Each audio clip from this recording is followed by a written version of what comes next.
Hello, Art 4. So this is a very brief video tutorial on our unit called Art in Homage. So you are, or we did as a class collectively, in case you missed it, we worked on the idea of what is an homage and what is appropriation. They are very distinctly different in the art world, and it's important that you clearly know the difference between the two so that you can work on this assignment. So you're going to be asked to look at Kehinde Wiley's work, who did an homage to some of the neoclassic and French Renaissance painters.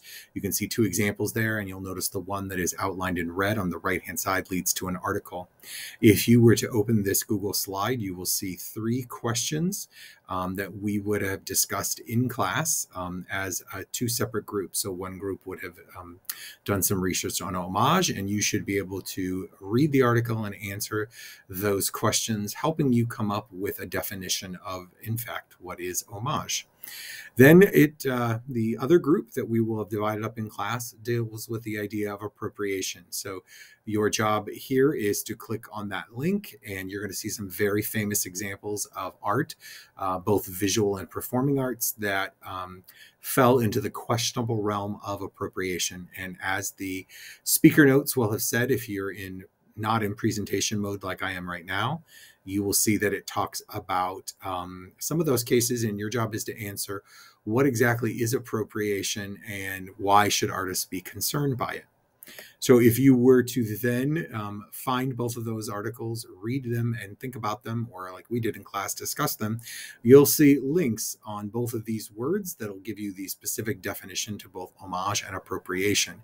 Your job is to know the difference, make sure that you are not committing grievous acts of appropriation, and you are yet instead doing what is considered an homage. So let's get to the assignment. You're going to select one contemporary artist, someone who's currently living and practicing the visual arts. It could be someone that you found on Instagram, someone you found on other social media platforms that you follow. Could be someone that you've always wanted to research. You have been impressed by their work.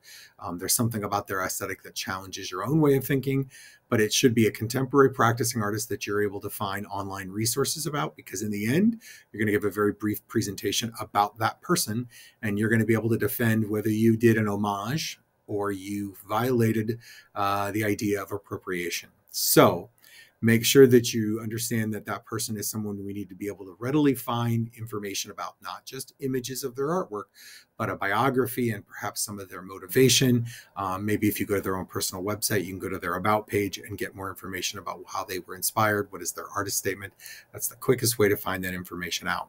Once you've selected that person, you're going to select 3 to 5 elements from their work, 3 to 5 things that you think show up repeatedly in the style of work that they create, and you're going to use them to create a radial design, either symmetrical or asymmetrical, that's up to you, but it must be an homage work that then shows us that you can take the elements of somebody else's work, put them together. You're going to be using gouache and colored pencil, a combined gouache and colored pencil.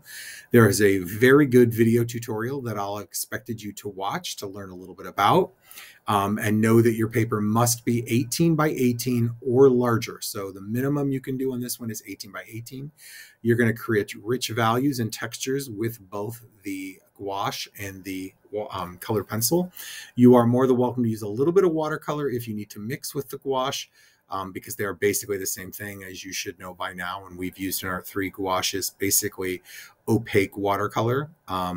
So you can consider them both a little bit interchangeable. So you could use some, but primarily it should be gouache and colored pencil. You want to be aware of hotspots with gouache.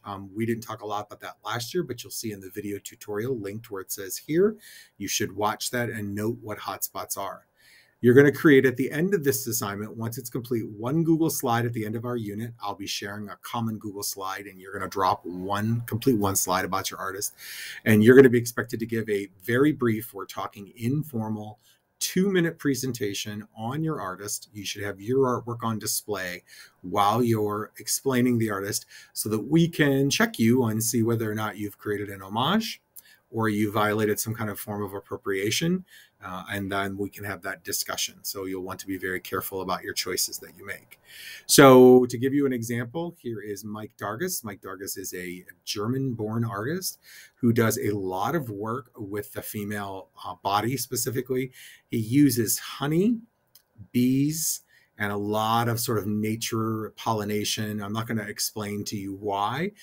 If you click on the link where it says Mike Dargas, you can actually find out information about him and how this student previously took and created a mandala, a radial design based on Mike Dargas's work. So you'll notice that she did a beautiful job creating an homage, and you'll be able to see that in depth if you look at his artwork.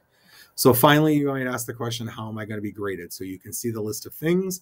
The first three are always the same three in this course: craft and neatness. You'll notice some elements of design and principles that are going to be important. You're going to see that you're going to be expected to grow in your idea, your artistry, and your overall presentation. So has your artwork gotten better and improved since the beginning of the year? Have your ideas deepened and richened from where we were at the beginning of the year? Or are you doing surface level investigations? Your use of media, how well did you improve by using gouache?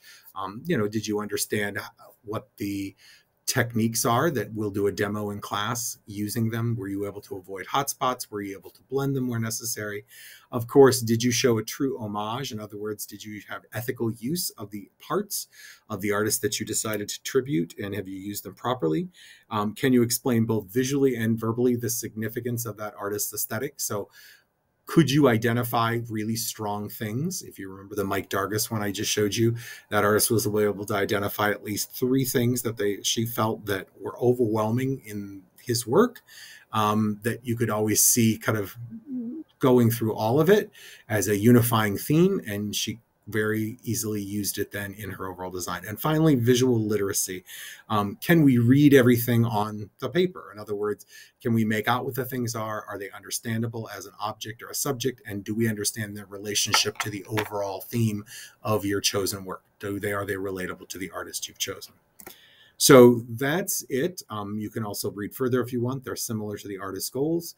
And then, of course, let's get to the end. What is an homage? Now that we've talked enough about it, in feudal society, you can read was a form of alliance or allegiance. If you proclaim your homage or homage, it meant that you had extreme loyalty to that person. But in today's world, it simply means that you pay high honor by that person by using some of their style, their elements. In music, you'll hear homages, where you'll actually hear artists that'll lift rhythms or beats or stylistically from other genres or eras, and they actually take them and lift them and place them into their own work. That would be an example of an homage. And of course, what's appropriation? That's the act of taking someone else's work, their intellectual property, their visual property, and simply claiming it outright as your own with little to minor modifications. So if it has no modifications or it looks like an outright copy, obviously you're violating an act of appropriation. So hopefully that helps you and clarify. I'm looking forward to your creative responses.